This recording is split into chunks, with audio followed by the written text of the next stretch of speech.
Encore une fois, mesdames, mesdemoiselles, messieurs, encore une fois, bonjour. Au micro, Jacques Roger. Alors, nous allons donc parler d'un sujet d'actualité. Et cette fois-ci, on parlera beaucoup plus du Sénégal. Et par ricochet, un tout petit peu, comparer la situation sénégalaise à la situation ivoirienne. Du moins, la réaction de la presse et surtout des journalistes face à la situation au niveau donc de la Côte d'Ivoire et du Sénégal. Numéro 2026-1128 du 22 mai 2026, le président de la République, son Excellence Bassirou Diomaye Diakhar Faye, a mis fin aux fonctions de M. Ousmane Sonko, Premier ministre, et par conséquent à celles des ministres et secrétaires d'État membres du gouvernement. Les membres du gouvernement sortants sont chargés d'expédier les affaires courantes, fait à Dakar le 22 mai 2026. Bienvenue donc à cette émission du Jacques Roger Show.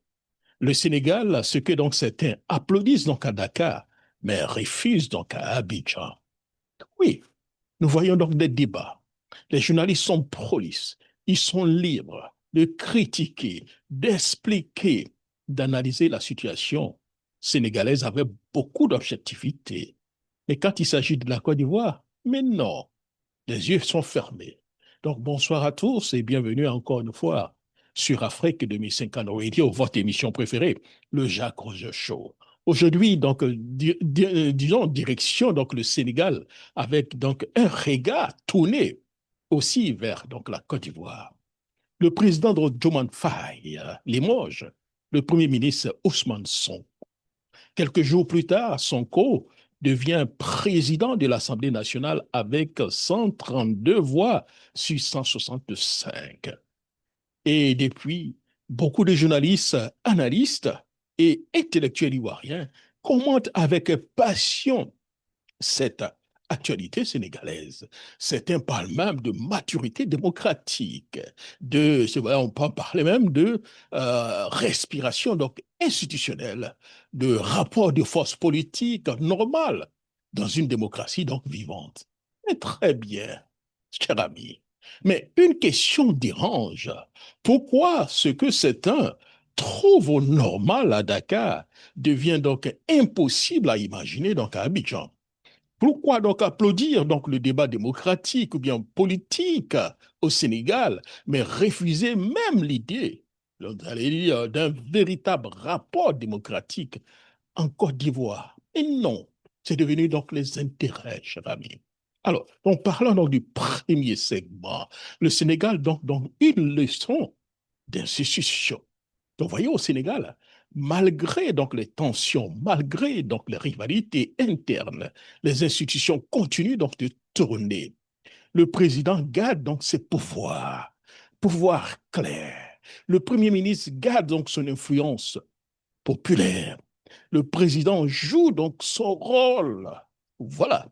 Le Premier ministre aussi, et l'Assemblée nationale. Et surtout, le peuple continue d'exister politiquement. On ne voit pas donc d'assassinat, d'intimidation, d'arrestation, vous comprenez, hein? Oui, le débat est pratiquement libre. On ne voit pas certainement donc des procureurs poursuivre des Sénégalais parce que ceux-ci se sont exprimés de façon très claire sur leur position par rapport à la situation donc de leur pays. Oui, il y a donc des tensions entre Diomaye Faye et Sonko. Oui, chacun pense déjà à 2029, mais au moins donc les contradictions s'expriment au grand jour. Ce n'est pas donc la prison donc immédiate, les intimidations. Ce n'est pas donc l'écrasement donc total que nous voyons. Ce n'est pas donc le silence donc imposé. Chut.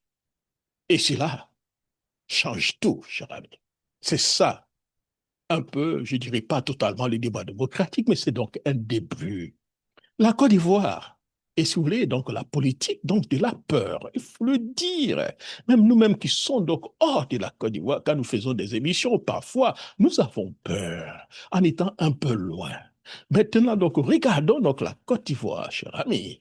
Oui, Depuis donc plusieurs années, hein, combien de jeunes ont été donc arrêtés? Depuis donc quelques mois, combien de jeunes ont été arrêtés? Certains parlent d'entre 1500 et 3000 jeunes, je dis bien 3000 jeunes emprisonnés ou détruits donc socialement, simplement pour avoir donc manifesté, contesté donc le système.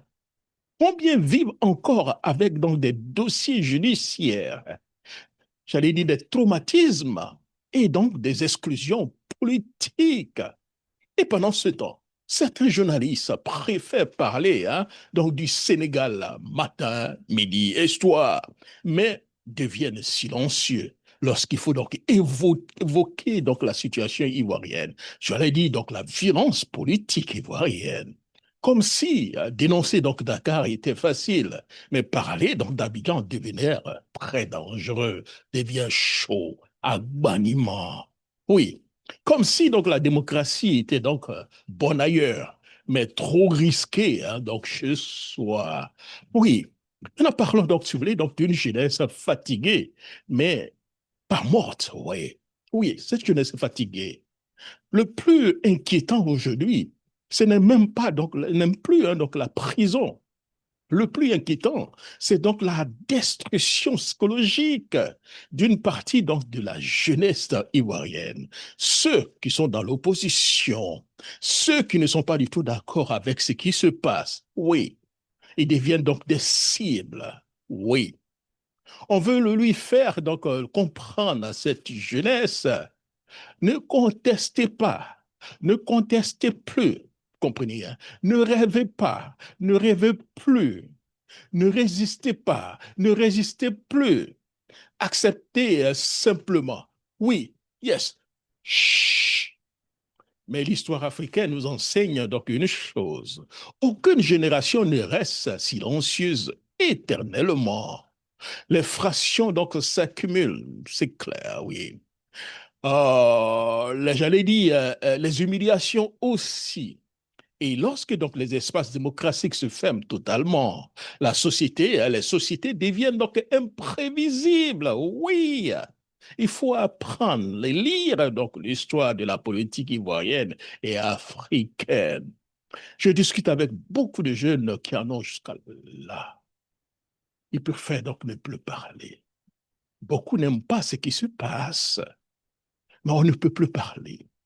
Ce qui m'a réellement choqué, cher ami, je vais vous le dire, hein, des amis intellectuels avec qui nous avons discuté, engagé donc des débats depuis le temps de Gbagbo, critiqué donc le régime de Gbagbo, le régime du général Gueye, Henri Konan-Bédié, des journalistes ou bien des sachants qui préfèrent donc se taire. Je discute avec eux et ils me disent, tais-toi, tais-toi, mange et tais-toi. Si tu n'as pas envie de manger, tais-toi. Nous avons fait ce que nous pouvons. Nous nous taisons maintenant. Nous avons dépassé l'âge des batailles. Il faut donc assurer donc son avenir. Tais-toi, tu parles trop, cher ami. Oui. Mon cher ami, pour conclure, le Sénégal traverse donc une crise politique, oui, on peut le dire. Mais cette crise montre aussi, montre, ça veut dire aussi qu'un système peut absorber les contradictions, mais sans forcément, donc, j'allais dire, écraser donc, les acteurs. En Côte d'Ivoire, beaucoup donc, de citoyens demandent simplement donc, une chose, que la compétition politique soit réelle, ouverte et équilibrée, juste, le minimum. Mais ce minimum, il n'y a pas. Vous prenez un découpage. Une ville comme Kourougou, 300 000 habitants, à 9 députés. À Bobo, 1 million, 2 millions d'habitants, à 5 députés. Vous trouvez cela normal qu'un citoyen donc, du Nord est devenu donc, mieux, ou bien j'allais dire plus protégé, plus représenté qu'un citoyen du Sud? It doesn't make any sense. It doesn't make... C'est donc la tricherie donc, en amont. Vous voyez donc, avant même des élections, puisqu'on a barricadé tout le Nord, le RDR a déjà près de 89 à 90 députés donc assurés. Vous trouvez cela normal? Rien. Personne ne peut compétir au nord à faire les populations donc, du nord. Aller faire donc une campagne, parfois il faut demander la permission. Oui, regardez à gauche, à droite. On a vu avec Sévan qui prie. Oui, mais eux, ils ont le droit de venir s'installer au sud et imposer donc les lois. Quand on parle, on dira, oh oui, cher ami, vous êtes en train donc de mettre pas de l'huile sur le feu. Dis la vérité, cher ami. Et cela devrait être donc normal donc, dans toute démocratie. Rendre le débat simple, le débat transparent, des élections libres. Si le peuple est d'accord, le peuple vote pour toi. Le peuple n'est pas d'accord, il vote pour quelqu'un d'autre sans intimidation. Mais cela n'existe pas encore dans cette démocratie made in the Ivory Coast, cher ami. This is what's wrong here. It's not really good. N'oubliez pas, cher ami, donc de vous abonner et de partager, cher ami, et surtout de continuer donc à défendre la liberté, le débat et la dignité donc des peuples africains, cher ami. Ici, c'est donc le Jacques Roger Show. Je dirais à très bientôt. Je vais donner donc, pour moi, c'est tellement simple. On ne peut pas avoir encouragé donc la prise des armes, prendre les armes, inquiéter la République, parler de démocratie, dire même de façon tout haut quand un système est verrouillé, donc la violence est nécessaire et on arrive au pouvoir. Et on utilise la violence pour intimider, pour écraser l'autre. It doesn't make any sense. It's not really good what's going on here. Something has to be done. Oui, something has to be done, ladies and gentlemen, in this situation here. We have to think and do the right thing here. And what is the right thing? Have an election, clear. A simple election. Let the people decide who's going to be the leader. As simple as that. It's very hard to ask. I don't really think so here. Merci beaucoup, ladies and gentlemen, et surtout portez-vous bien. C'était donc le Jacques Roger Show. Et au revoir.